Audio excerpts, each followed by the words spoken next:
Pernahkah kalian merasa diawasi saat melewati gang sempit yang sepi? Atau mencium bau anyir yang muncul tiba-tiba, tanpa tahu dari mana asalnya? Yogyakarta, kota pelajar yang damai, tapi di balik gang-gang kecilnya, tersimpan rahasia kelam yang gak pernah dibicarakan. Malam itu, seorang mahasiswi pulang lewat jalan tikus menuju kosannya, tapi ia tidak pernah sampai. Apa yang sebenarnya terjadi? Siapa sosok putih yang melompat-lompat mengikuti dari belakang? Kenapa setiap orang yang lewat jalan itu selalu mendengar suara yang sama? Suara kain kafan terseret di atas tanah. Bersiaplah, karena kali ini kalian akan mendengar cerita tentang jalan tikus yang ternyata jalur arwah pocong.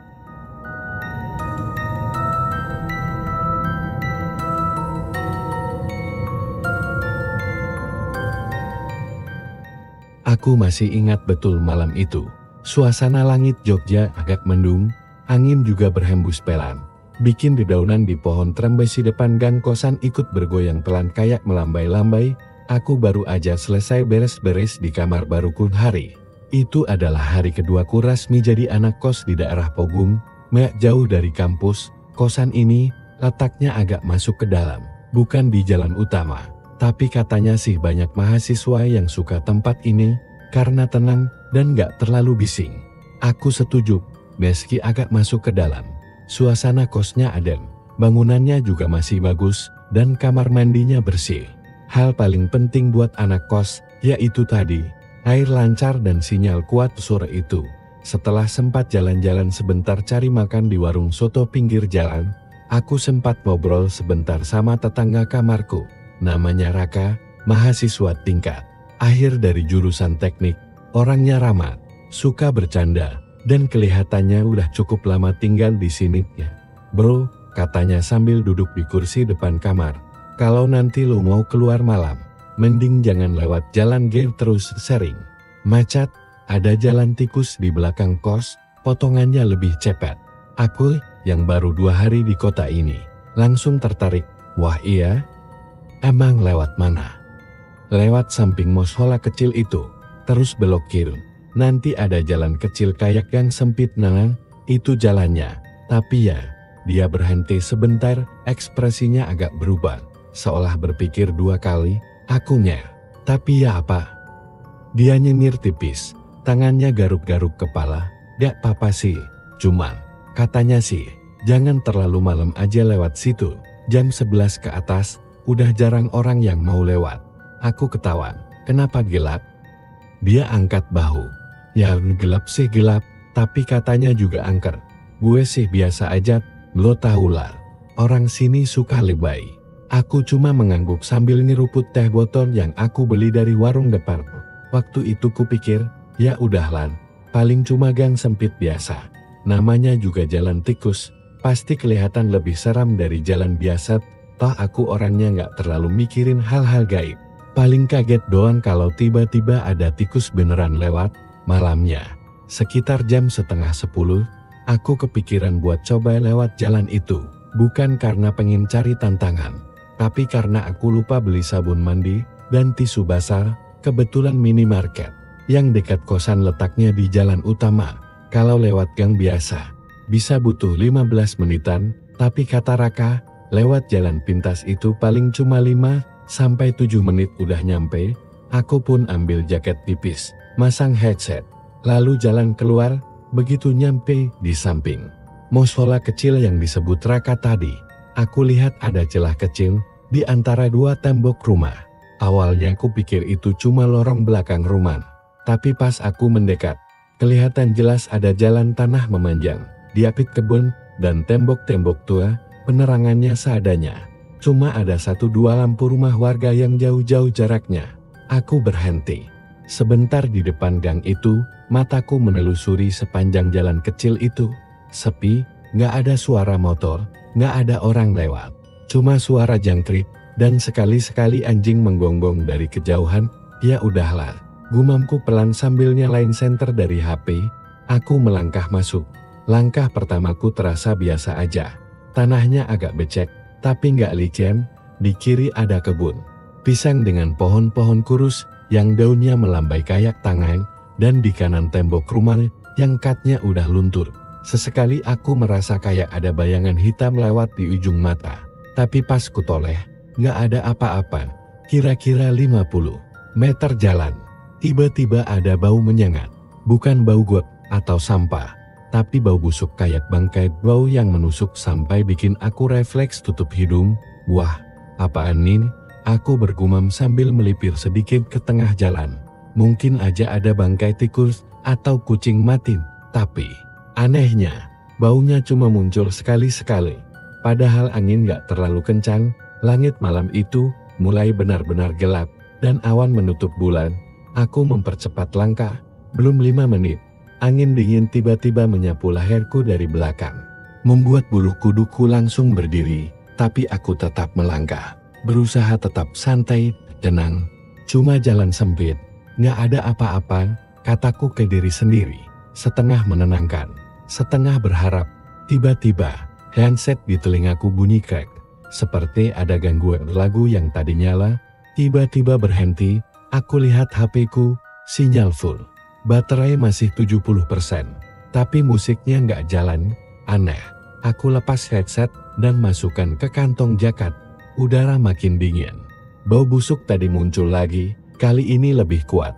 Aku mulai merasa ada yang aneh, seolah ada sesuatu yang mengikuti dari belakang, tapi setiap kali aku menoleh, cuma ada jalan kosong, tak ada suara langkah, tak ada bayangan, sampai akhirnya aku melihat ujung jalan yang mulai terbuka. Lampu minimarket kelihatan dari kejauhan, dan rasa lega mulai muncul. Hampir nyampe, ucapku pelat, sedikit menunduk sambil mempercepat langkah. Tapi, tepat saat aku hampir sampai di ujung gang, aku dengar sesuatu, suara lembut, tapi jelas, SSH. Aku langsung berhenti, mataku menatap ke sekeliling. Jantung berdetak kencang, tidak ada siapa-siapa, tapi suara itu jelas, bukan suara binatang, bukan suara angin. Lalu, seperti bisikan, samar, jangan lewat sini lagi.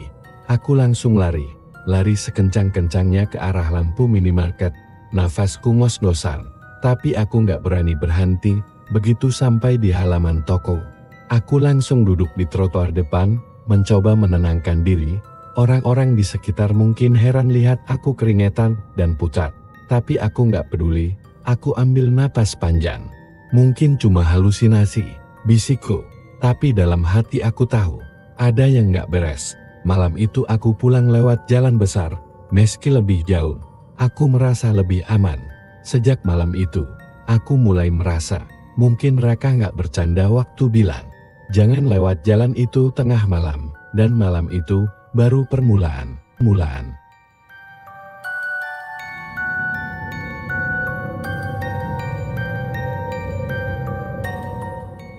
Setelah malam itu, aku janji sama diri sendiri buat nggak lewat jalan tikus lagi. Tapi anehnya, tiap aku mau tidur, pikiran soal gang itu selalu muncul. Bayangan pohon-pohon pisang yang melambai pelan, bau busuk yang menyelinap entah dari mana, dan bisikan aneh itu. Jangan lewat sini lagi. Kata-kata itu berputar terus di kepala, bikin aku susah tidur. Besoknya, pagi-pagi aku ke minimarket lagi, kali ini lewat jalan besar. Matahari udah lumayan tinggi, udara cerah, dan suasana kota Jogja yang biasanya bikin tenang, rasanya tetap gak ngaruh. Aku ketemu Raka di dapur kos waktu mau bikin kopi. Dia duduk sambil ngerokok, tatapannya kosong. Nggak kayak biasanya yang suka bercanda. Rak, aku nyapa pelan, gue kemarin nyoba jalan tikus itu. Dia langsung noleh, ekspresinya berubah serius loh. Aku angguk pelan, ya, tapi cuma sekali. Jam 10 malam aneh, dia ngelirikku tajam, lo ngerasa ada yang aneh nggak? Aku dim sebentar, ngerasain jantungku mulai deg-degan lagi cuma karena ngingat-ingat. Ngerasa. Jawabku jujur, gue denger suara aneh, terus bau busuk. Dingin banget juga, kayak ada yang ngikutin. Raka buang napas panjang, ngetuk-ngetuk meja pakai ujung jarinya. Gue juga pernah gitu, katanya pelan. Awalnya nggak percaya, tapi makin sering gue lewat situ, makin aneh, kayak ada yang Nunggu, aku merinding dengar dia ngomong gitu. Apalagi ekspresi dia bener-bener serius, gak kayak biasanya. Ada yang nunggu gimana maksud lo? Gue juga belum yakin, bro. Tapi gue pernah lihat bayangan putih di pojokan jalan. Pas gue sentarin, hilang aku dim. Tangan yang tadinya megang cangkir kopi mulai dingin. Dan lo tau kah, minggu lalu Kak Bima meninggal? Lanjut Raka, suaranya makin pelan. Aku angguk, katanya serangan jantung, kan? Raka geleng pelan, itu versi yang dikasih ke keluarga. Tapi, dia ditemukan di depan gang belakang. Badannya dingin banget, dan matanya melotot. Aku menelan ludah, yang nemuin siapa? Pak Eko, pemilik kos. Dia keluar subuh-subuh. Lihat Kak Bima udah tergeletak di tanah. Tangan masih kayak meraih sesuatu. Aku menggenggam cangkir lebih erat. Lo pikir ada hubungannya sama jalan itu? Raka cuma ngelirik aku sebentar, lalu ngangguk pelan. Gue rasa iya. Kami berdua terdiam cukup lama. Angin masuk dari celah jendela, bikin tirai tipis di dapur bergerak pelan, dan suasananya jadi makin dingin meski matahari udah tinggi. Hari itu aku keluar siang, dan sepanjang jalan pikiranku nggak bisa lepas dari apa yang dibilang Raka. Aku jadi memperhatikan setiap gang kecil, setiap lorong sempit di sekitar kos, dan yang paling bikin nggak tenang, jalan tikus itu. Entah kenapa sekarang rasanya kayak memanggil, bukan secara harfiah, tapi tiap malam, aku ngerasa kepikiran terus buat lewat sana lagi, sampai malam berikutnya. Waktu aku pulang agak larut karena ngerjain tugas di rumah teman, aku harus memilih lewat jalan biasa yang muter, atau potong jalan. Aku berdiri di ujung gang, menatap lorong gelap itu. Hening. Angin malam pelan banget, tapi dinginnya nusuk sampai ke dalam jaket. Aku ambil napas panjang, cepat aja, cuma potong jalan. Aku masuk lagi. Kali ini, jauh lebih sepi dari sebelumnya. Cahaya bulan samar. Dan aku lupa bawa senter. Langkah kakiku menggema di antara tembok dan pohon. Tiba-tiba, aku dengar suara kecil, kayak sesuatu jatuh dari atas. Aku berhenti, menatap ke atas. Gak ada apa-apa, tapi di tanah, aku lihat bekas tanah kayak diinjak. Padahal jelas-jelas, tadi gak ada yang lewat. Aku melangkah lagi, lebih cepat lalu. Dari kejauhan, aku lihat sosok putih kecil muncul di ujung gang. Loncat. Lalu, diam, aku berhenti, nafasku tercekik. Sosok itu, tinggi putih, dan kaku, mukanya ditutup kain kotor. Bagian bawahnya terikat, itu potong. Aku nggak bisa gerak, badanku kaku, mata cuma bisa menatap makhluk itu, yang perlahan-lahan melompat, mendekati kuntek. Tek, bunyi loncatan kecil, tapi jelas. Aku ingin lari, tapi kakiku berat, seolah ditahan. Tek, dia semakin dekat.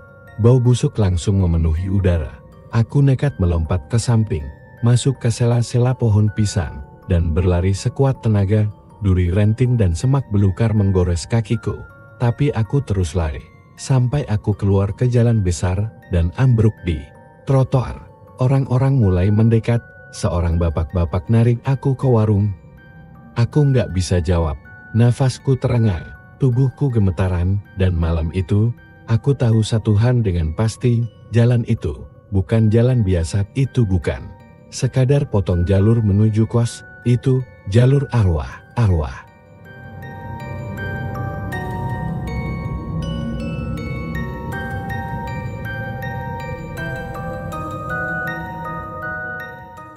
Setelah malam itu, aku demam selama 2 hari, badanku panas tinggi, menggigil, dan entah kenapa tiap kali aku merem, sosok pocong itu muncul lagi dalam mimpiku. Dia nggak ngomong apa-apa, cuma berdiri diam, mukanya ketutup kain kafan kusam yang basah, dan suara loncatannya masih terus terdengar. Tek. Setiap kali loncat, makin dekat, dan pas aku bangun, tubuhku penuh keringat dingin. Raka yang pertama kali sadar keadaanku makin parah. Dia masuk kamar pas aku lagi menggigil, dan langsung bantuin hubungi Pak Eko, pemilik kosan. Hari ketiga, aku udah mulai agak mendingan. Badan masih lemas, tapi aku bisa duduk di depan kamar. Raka duduk di sebelahku. Ngasih teh hangat lo keras kepala banget Sin, katanya sambil menatap kosong ke halaman depan. Udah dibilang jangan lewat situ malam-malam, aku nggak langsung jawab.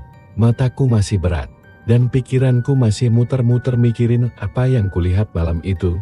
Aku kira cuma perasaan, jawabku pelan. Raka ngelirik sebentar. Semua orang juga mikir gitu awalnya. Aku menoleh ke dia, maksud lo, banyak yang ngalamin juga. Dia angguk pelan, kos ini udah lama berdiri. Sebelum kita tinggal di sini, udah beberapa penghuni yang ngalamin kejadian aneh. Aku ngerasa bulu kuduku naik pelan-pelan. Ada yang tiba-tiba kesurupan, ada yang sakit mendadak, kayak lo, bahkan ada yang hilang. Aku bengong. Hilang? Maksudnya? Raka noleh langsung ke aku. Nadanya pelan tapi jelas. 4 tahun lalu, ada mahasiswi baru. Dia tinggal di kamar paling pojok, yang sekarang jadi gudang, namanya Dita. Anak baik, pendim, sering pulang malam. Karena ikut OKM Tari, aku makin fokus dengerin. Teh hangat di tanganku udah mulai dingin. Suatu malam, dia pulang lewat jalan tikus itu. Dan sejak malam itu, dia nggak pernah balik lagi. Aku tercekat. Hilang? Beneran hilang. HP mati. Semua barang di kamar masih lengkap. Tapi dia nggak pernah kelihatan lagi. Orang tua, polisi, bahkan relawan nyariin dia. Tapi nggak ada jejak. Aku menunduk. Merasakan dingin merayap lagi di leher belakangku. Terus, tanyaku pelan. Beberapa hari setelah dia hilang, Raka melanjutkan. Ada yang bilang lihat sosok cewek berdiri di tengah jalan tikus. Rambutnya panjang, baju kampus, mukanya nggak kelihatan. Tapi, yang bikin orang takut, di sampingnya berdiri sosok Poton. Aku nggak bisa ngomong apa-apaan. Cerita itu kayak ngebuka pintu misteri yang seharusnya nggak kubuka. Hari itu aku diam di kamar, kepikiran terus soal Dita. Entah kenapa, dalam hati aku merasa mungkin aku juga hampir mengalami nasib yang sama. Malamnya, suasana kos mendadak berubah.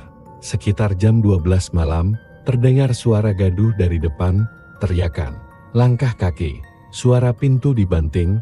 Aku keluar kamar dan lihat beberapa anak kos udah ngumpul di lorong. Siapa? Tanyaku lirih ke salah satu dari mereka. Pak Eko nemuin seseorang. Kami semua langsung ke depan, dan di sana, di bawah lampu lorong yang remang-remang, Pak Eko berdiri dengan wajah panik. Di tangannya, dia menggenggam HP. Itu HP-nya Kak Bima, kata salah satu anak kos pelan. Aku kaget. Bukannya HP Kak Bima udah dikasih ke keluarganya. Pak Eko pelan-pelan bicara. Nadanya pelan tapi gemetar. HP ini ketemu di pinggir jalan tikus, baru aja. Layarnya retak. Tapi waktu saya nyalain, ada satu rekaman yang aneh. Kami semua saling pandang. Pak Eko nunjukin rekamannya.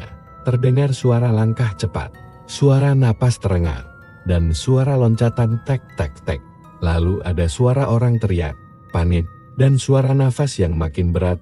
Gambarnya gelap, tapi ada momen di mana kamera HP itu mengarah ke belakang, dan tampak bayangan putih besar seperti sosok yang melompat perlahan di kai jauh. Semua yang nonton rekaman itu langsung pucat. Suara terakhir di video cuma satu kalimat, jangan biarkan dia lewat sini lagi, dan rekaman berhenti. Pak Eko diam lama sebelum akhirnya berkata, mulai malam ini, jalan tikus itu kita tutup. Saya minta tolong ke warga buat nutup aksesnya. Kita nggak bisa anggap ini cuma cerita kampung. Aku berdiri di sana, tubuhku gemetar. Bukan karena malam yang dingin, tapi karena aku sadar aku udah ngelewatin batas yang seharusnya nggak kulewati. Dan mungkin dia belum selesai denganku.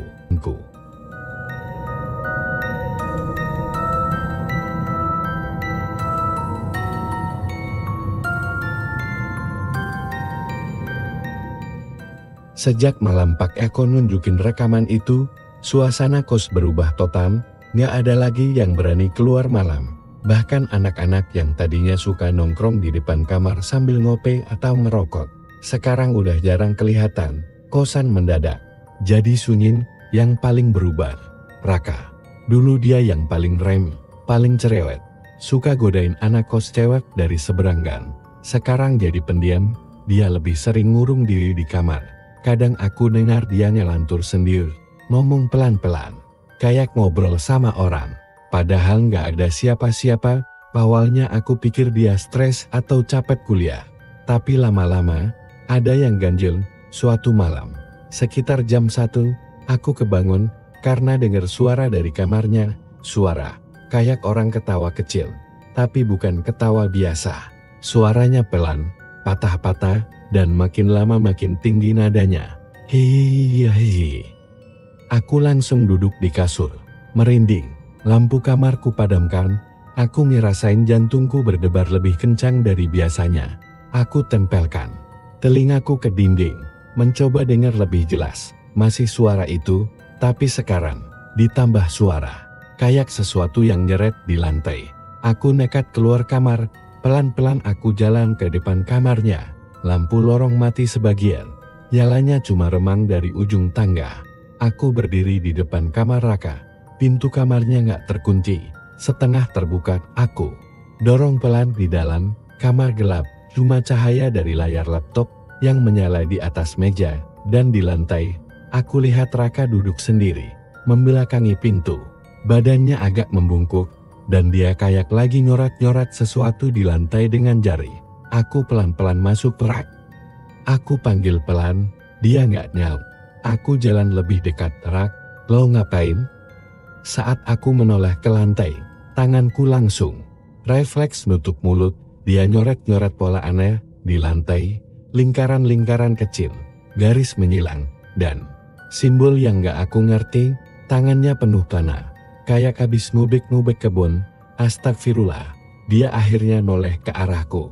Matanya merah, bibirnya hitam, dan senyumnya senyum aneh yang bikin tengkukku dingin. Dia datang tiap malam sekarang, bisiknya pelan. Aku mundur satu langkah. Siapa Rak? Dia ngelirik ke pojok kamar, matanya nggak kedip. Pocong itu, dia datang lewat ventilasi tiap malam, duduk di situ, liatin gue. Aku langsung ambil ponsel dan keluar kamar. Tanganku gemetar waktu ngetik pesan buat Pak Eko. Beberapa menit kemudian, Pak Eko datang bareng 2 warga sekitar. Kami bertiga bantuin bawa Raka keluar kamar. Dia ngelawan, teriak-teriak nggak jelas, tinggalkan dia. Jangan ambil aku. Gue bukan tumbal. Tangannya nyakar-nyakar tembok, kukunya sampai berdarah. Setelah berhasil nenangin dia, warga nganterin Raka ke klinik buat diperiksa. Keesokan harinya, aku ke kamarnya. Simbol-simbol di lantai udah dibersihin. Tapi ada satu hal yang bikin aku makin gak tenang. Ada segumpal tanah basah di bawah meja. Tanahnya hitam, lembab, dan berbau. Aku ambil tisu, coba ambil sedikit di dalamnya. Aku nemu potongan tali putih kecil, seperti potongan kain kafan. Aku lepas tisu itu buru-buru dan langsung cuci tangan sampai 3 kali malamnya. Aku nggak bisa tidur di luar kamar. Lorong kembali gelap dan aku dengar suara itu lagi, pelan, tapi jelas tek, tek.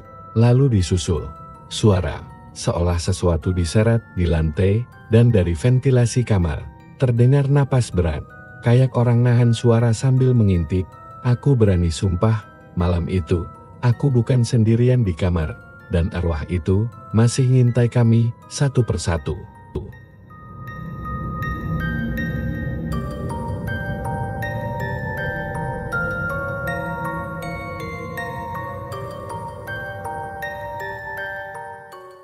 Kejadian sama Raka bikin seluruh penghuni kos makin waspada.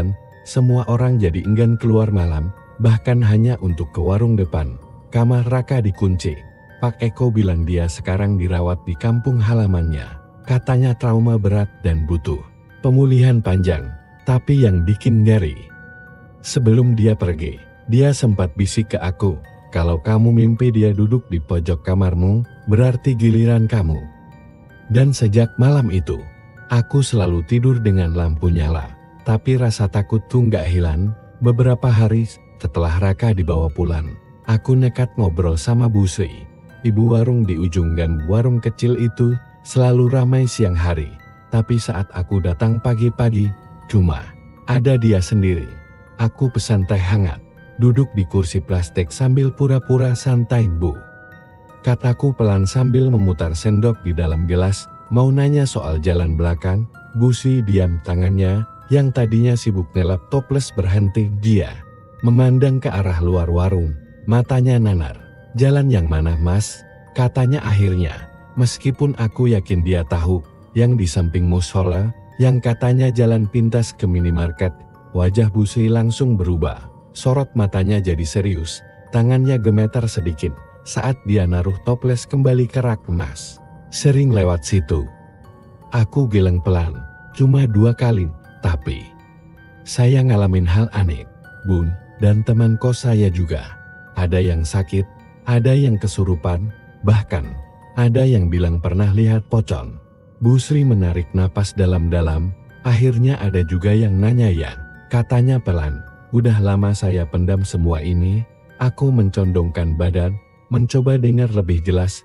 Dulu, tanah itu bukan jalan, lanjutnya, itu bekas pekuburan. Tuh, Mas, zaman penjajahan, aku melotot pelan. Kuburan? Iya, banyak jenazah korban perang, orang-orang buangan, bahkan mayat tanpa nama. Katanya, dulu pernah ada ritual besar yang gagal, dan banyak arwah yang gak pernah dikafani atau dimakamkan dengan benar. Aku merinding. Lalu, sekitar tahun 2000, waktu mulai banyak bangunan berdiri, tanah itu dijadikan jalan pintas, Bu. Si berhenti sejenak, menatapku lekat-lekat. Tapi dari sejak jalan itu dibuka, satu persatu kejadian aneh mulai muncul. Aku menelan ludah, jantung mulai berdetak lebih cepat. Anak-anak kecil sering kesurupan kalau main deket situ. Ada yang hilang ayam, kambing, sampai bayi warga sempat digendong sosok misterius. Dan yang paling sering muncul pocong.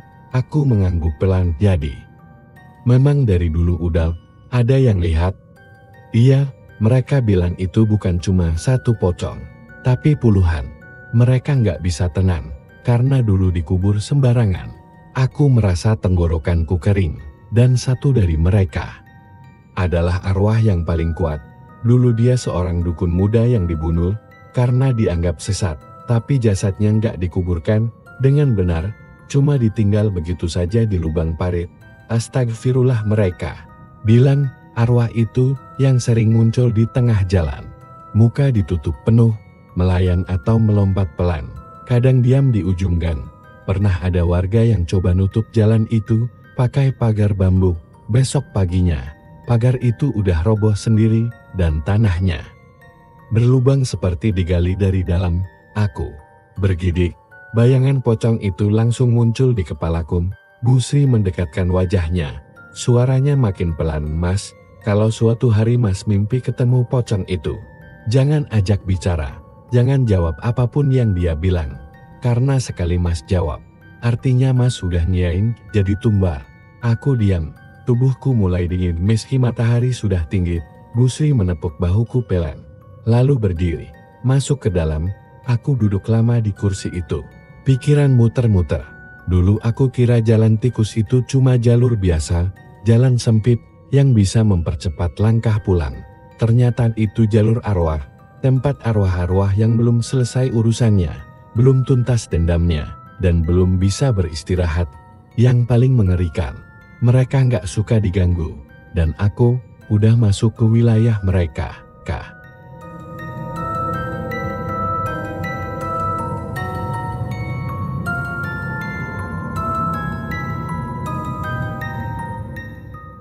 Hari-hari setelah ngobrol sama Bu Sri, rasanya hidupku berubah. Aku jadi waspada berlebihan. Setiap suara kecil bisa bikin aku lompat dari kasur. Setiap malam aku cek ulang kunci kamar, buka tirai, nyalain lampu, matiin lagi, terus ulang lagi kayak orang panik. Dan yang paling bikin aku nggak tenang, aku jadi sering mimpi aneh. Mimpi aku berdiri di ujung jalan tikus itu, sendirian, sambil ngeliat sesuatu yang melompat-lompat pelan dari kejauhan, selalu dari arah minimarket, selalu malam, selalu dingin banget. Tapi yang bikin lebih nggak masuk akal lagi, waktu aku bangun sepatu yang semalam aku taruh rapi di rak, basah kena lumpur.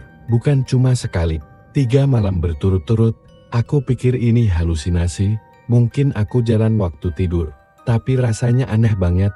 Sampai akhirnya, suatu malam, Pak Eko penjaga kos datang ke kamarku. Wajahnya tegang. "Mas Arya, bentar, bisa bantu saya cek CCTV nggak?" Katanya sambil nafas ngos-ngosan. Aku langsung bangun dari kasur. Ngerasa jantungku kebanting. "Kenapa, Pak?" "Semalam saya dengar suara jatuh di belakang. Saya pikir ada malin. Tapi pas dicek pagi ini, gak ada yang aneh, cuma genteng patah dan beberapa daun berserakan." Aku ngangguk. Penasaran tapi juga deg-degan. Kami turun ke lantai bawah. Masuk ke ruang kecil tempat layar CCTV disambung ke monitor lama. Pak Eko nyari rekaman jam 1.15 menit pagi. Layar hitam putih itu menampilkan gang samping kos. Awalnya biasa aja. Sepi, hanya angin yang bikin dedaunan bergerak-gerak lalu. Sesuatu muncul dari arah minimarket. Aku langsung tegak. Sosok putih, tinggi, lompat pelan-pelan. Hanya terlihat sebagian karena tertutup tembok dan pohon.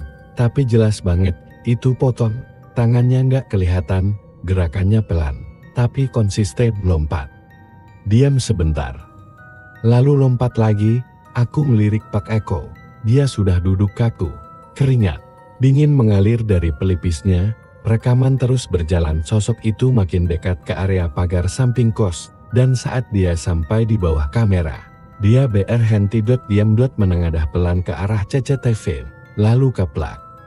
Kameranya tiba-tiba mati. Layar gelap. Aku dan Pak Eko saling pandang. Dia menggumamkan doa pelan-pelan ini. "Ini kejadian nyata, Mas, bukan halusinasi. Saya gak berani cerita ke anak-anak kos lain. Tapi ini sudah keterlaluan." Aku masih terpaku di depan layar. Tanganku dingin, perasaanku kacau. Tiba-tiba di luar ruangan terdengar suara duk-duk-duk. Suara kayak benda berat melompat di paving belakang. Kami langsung berdiri. Mata saling bertatapan, tanpa bicara.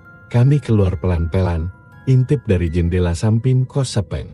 Gelap, tapi di bawah lampu jalan yang mulai redup, terlihat bayangan putih.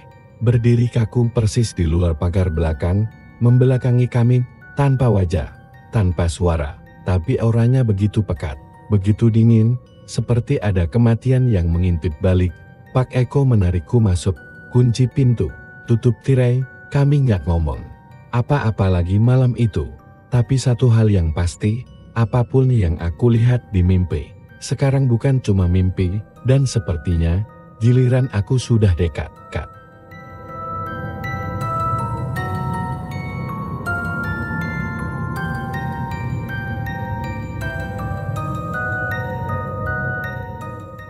Malam itu aku nggak bisa tidur.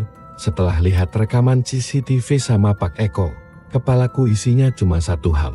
Sosok pocong itu. Sekarang tahu kalau aku melihat dia. Jam dinding nunjukin pukul 1.47 menit. Angin di luar makin kencang. Tirai jendela berkibar pelan-pelan. Walau semua tertutup rapat, aku matiin lampu rebah ain tapi mataku terus ngelirik ke arah ventilasi dan jendela. Rasanya kayak ada yang ngawasin, dan benar aja.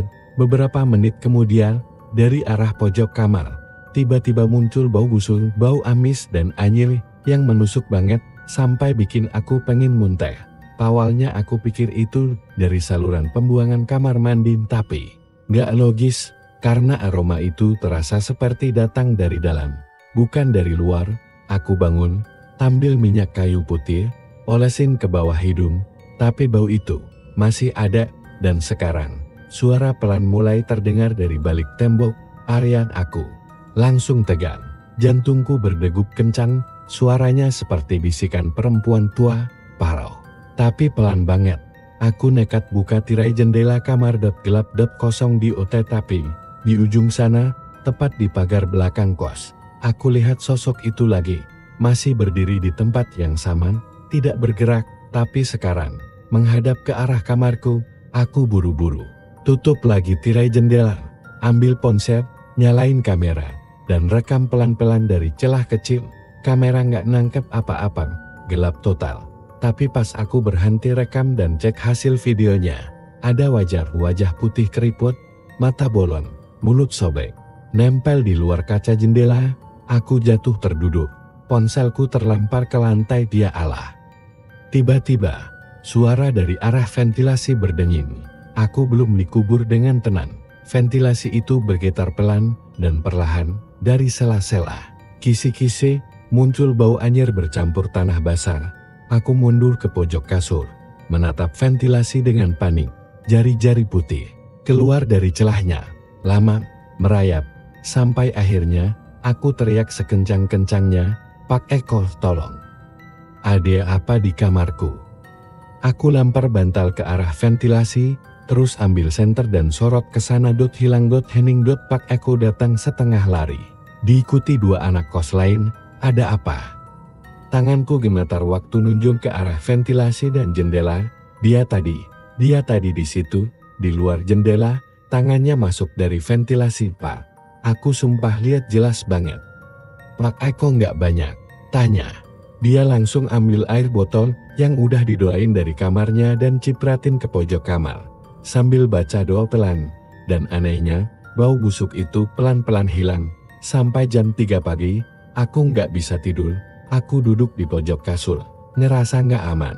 Seolah setiap sudut kamarku bisa ngeluarin sesuatu dari alam lain. Pagi harinya, aku nemuin satu benda aneh di bawah jendela kamar, potongan kertas yang warnanya ulah kusam, seolah sobekan dari buku tua. Ada tulisan tangan di situ.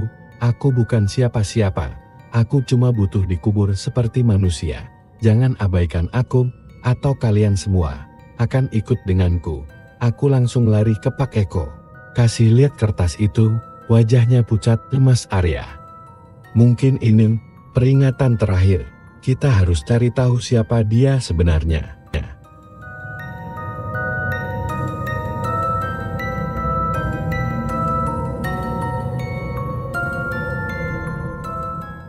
Setelah nemu sobekan kertas dengan tulisan tangan itu, aku dan Pak Eko sepakat buat nyari tahu lebih lanjut. Ini udah bukan gangguan biasa. Rasanya kayak arwah itu minta diselesaikan dengan cara apapun. Kita ke jalan tikus itu lagi, kata Pak Eko pagi itu. Matanya marah karena begadang. Aku mengangguk pelan, tapi jangan sendiri ya. Enggak, saya udah minta temenin Pak Lurah nanti sore. Beliau tahu sejarah kampung sini, dan benar aja. Sekitar jam 4 sore, kami bertiga jalan ke arah jalan tikus itu. Langit mendung, suara azan asar dari kejauhan kayak makin bikin suasana tegang. Aku ngelirik jalan sempit itu, yang dulunya cuma jadi jalur potonganku ke minimarket, tapi sekarang terasa kayak lorong kematian. Pak Lurah, pria paruh baya dengan sorban kecil di lehernya, berhenti di depan gang. Mas Aryan, dulunya sini bukan jalan, ini area makam tua. Bahkan sebelum perkampungan ini dibangun, aku terdiam, makam keluarga abdi dalam keraton dulu. Tapi waktu pembangunan besar-besaran tahun 90-an, area makamnya dibongkar. Banyak jasad yang nggak sempat dipindahkan secara benar, cuma dipinggirin begitu aja. Pak Eko melirikku. Nahan nafas. Pak Lurah ngelanjutin. Ada satu kuburan yang katanya nggak pernah bisa dibongkar. Waktu alat berat dikerahkan, operatornya malah meninggal mendadak. Sejak itu, orang sini cuma nutup area makam pakai puing-puing, terus dibiarin aja. Kami masuk ke jalan tikus itu. Di ujungnya, di balik semak-semak dan pohon besar, ada tanah kosong kecil yang ditutup pagar sengkaratan. Pak Lurah buka pagar itu pelan. Ini tempatnya. Kami masuk, suasana berubah drastis.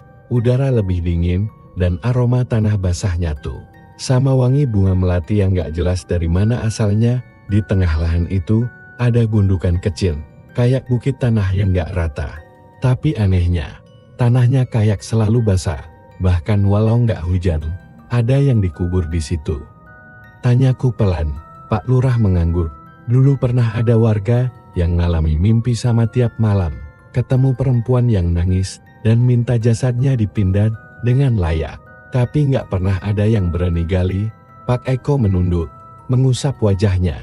Bisa jadi itu arwahnya. Mas Arya, pocong yang muncul terus-menerus. Aku maju beberapa langkah, dan entah kenapa, jantungku berdegup kencang, kaki gemetar.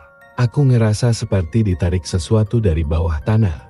Lalu, aku lihat ada sobekan kain putih di sela tanah gundukan itu. Aku jongkok, menggali sedikit pakai tangan. Sobekan kain kafan masih utuh dan baunya persis seperti bau yang nyerang kamar kosku semalam. Aku mundur, gak bisa dibiarin. Pak, dia minta tolong. Kita harus benerin makamnya. Pak Lurah mengangguk. Besok pagi, saya undang kiai dari pesantren buat pimpin penggalian dan pemindahan. Hari itu kami pulang dalam diam. Malamnya, seperti biasa, aku coba tidur. Tapi tengah malam, aku kebangun lagi. Bukan karena suara aneh. Bukan karena bayangan di jendela. Tapi karena mimpi. Perempuan berjubah putih, berdiri di bawah pohon besar tadi. Wajahnya setengah hancur, tapi matanya penuh kesedihan. Dia nggak bilang apa-apa, hanya menatapku. Lalu mengangkat tangan, menunjuk ke arah kuburan itu. Dan saat aku bangun, tubuhku penuh lumpur. Lumpur yang baunya sama persis kayak tanah di tempat tadi siang.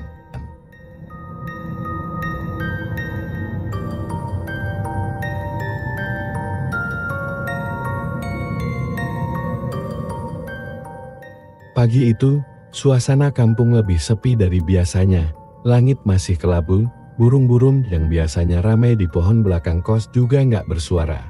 Seolah mereka tahu, hari ini akan ada sesuatu yang berubah. Jam 8 pagi, kami udah kumpul. Di depan pagar seng tempat tanah gundukan itu berada, ada Pak Eko, aku, Pak Lurah, 2 warga setempat, dan 1 orang kiai sepuh yang dipanggil dari pesantren tak jauh dari situ.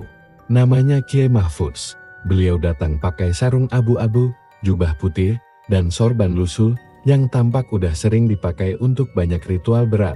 Beliau nggak banyak bicara, cuma ngangguk pelan waktu kami tunjukin gundukan tanah itu. Jangan takut, katanya dengan suara berat. Yang perlu kalian bawa hari ini adalah niat baik. Kita bantu arwah yang teraniaya. Penggalian dimulai. Kami semua berdiri mengelilingi tanah itu. 2 orang warga mulai menggali pelan dengan cangkul. Kiai Mahfudz duduk bersila, membaca doa dan ayat-ayat suci dengan khusyuk. Beberapa menit pertama berjalan normal, tapi begitu cangkul menyentuh sesuatu yang keras seperti batu nisan tua, udara tiba-tiba berubah drastis. Angin berhembus kencang dari arah timur, dan langit yang tadinya cuma mendung sekarang menggelap seperti menjelang badai. Suara Kiai makin keras, tapi juga terasa tertekan. Seolah ada yang menghalangi. Salah satu warga menggali lebih dalam, lalu berteriak, "Pak, ini kafan." Kami semua mendekat. Dari balik tanah basah itu, muncul gulungan putih yang udah menghitam. Bau busuk langsung menyebar, jauh lebih parah dari malam-malam sebelumnya. Kain kafan itu masih membungkus tulang belulang kecil, mungkin tubuh seorang wanita. Tapi anehnya, bagian kepala terlihat seperti tertekuk ke dalam, seolah dulu dia dikubur dalam posisi duduk paksa. Aku nggak tahan. Aku muntah di samping pagar seng. Pak Lurah gemetar. Astagfirullah. Selama ini dia dikubur nggak wajar. Tiba-tiba, tanah bergetar pelan. Salah satu cangkul warga jatuh sendiri. Seperti ditarik sesuatu dari dalam lubang. Kiai Mahfudz berdiri. Suaranya makin keras. Wahai roh yang teraniaya, ini saatnya engkau kembali. Pulanglah dengan tenang. Tapi saat itu juga kami semua mendengar suara jerit jelas dekat seperti jeritan perempuan dari balik lubang kuburan itu. Pak Eko langsung mundur sambil baca istighfar keras-keras. Aku nggak bisa gerak, kakiku terasa berat, seolah ada tangan yang megang pergelangan kakiku dari bawah tanah. Tiba-tiba dor. Pohon besar di dekat pagar roboh sendiri, padahal nggak ada angin. Lalu muncul kabut putih pekat dari lubang kuburan, dan di tengah kabut itu berdiri sosok pocong. Tapi bukan seperti malam-malam sebelumnya. Sosok ini wajahnya lebih jelas, matanya kosong, tapi alisnya basah, seperti habis menangis. Mulutnya separuh sobek, tapi dia tersenyum. Senyum yang bikin bulu kuduk berdiri. Kiai Mahfudz terus melantunkan doa, dan perlahan sosok itu menghilang ke dalam kabut, lalu masuk kembali ke kafan, dan lenyap bersama tulang-tulang itu, seolah dia pamit. Seketika suasana jadi hening, burung-burung kembali bersuara. Langit terang lagi, udara jadi lebih hangat. Kiai Mahfudz duduk. Napasnya berat. Sudah. Dia sudah menerima, tapi ingat, siapapun yang ganggu tempat peristirahatan terakhir akan kena balasannya. Kami semua mengangguk pelan. Masih shock. Setelah itu, jasadnya dimakamkan ulang di tempat yang layak dengan nisan batu sederhana dan doa lengkap.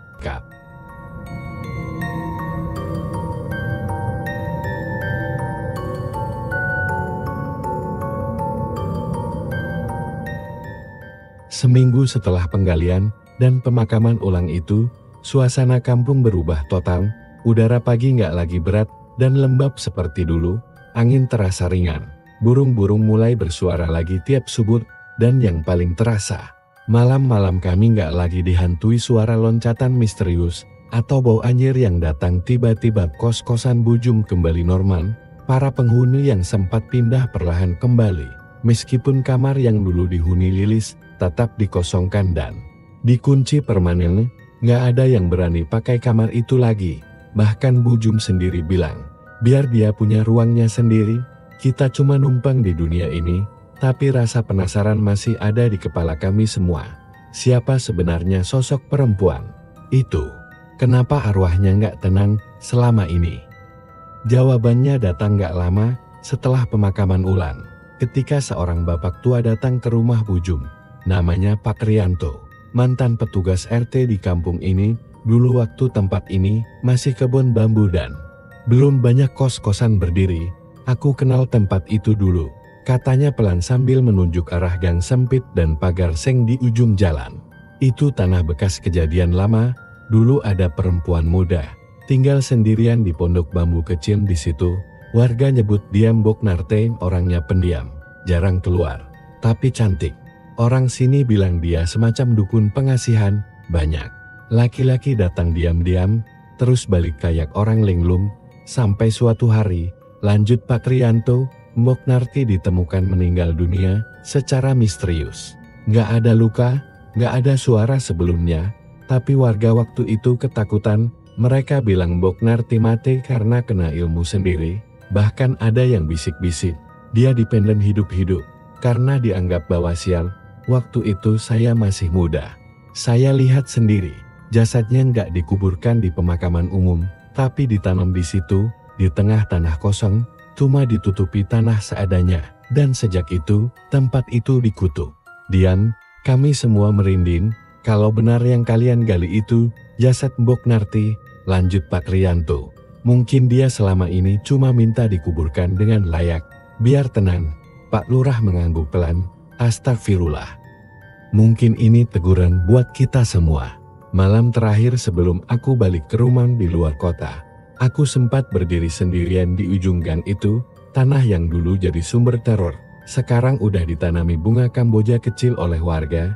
Ada nisan batu kecil, tanpa nama, hanya tertulis, "Di sini beristirahat jiwa yang teraniaya. Maafkan kami." Angin malam semilir pelan, dingin, tapi tenang.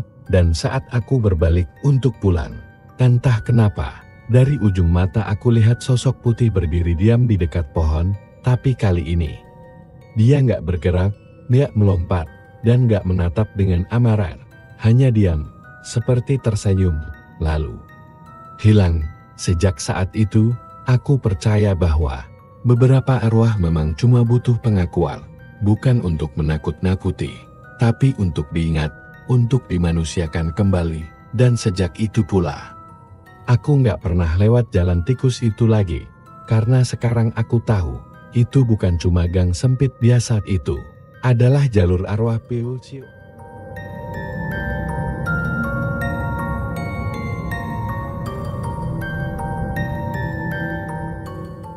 Sejak malam itu, jalan tikus itu tak pernah sama lagi. Kos yang dulunya penuh tawa, kini hanya menyisakan sunyi yang menggigit. Nadia memang tak pernah ditemukan, tapi suara langkahnya, suara kain yang terseret, masih terdengar. Bagi siapapun yang nekat melewati gang itu sendirian. Karena di Yogyakarta, di balik kehangatan kotanya, masih ada tempat yang menyimpan cerita yang tak ingin diungkapkan oleh siapapun, dan kalian baru saja mendengarkan salah satunya masih banyak cerita lain dari berbagai sudut kota, dari kamar kos yang ditinggalkan penghuninya tanpa alasan, sampai hutan di balik gunung yang menyimpan dendam. Jangan lupa, kegelapan tidak selalu diam, kadang ia hanya menunggu waktunya untuk muncul.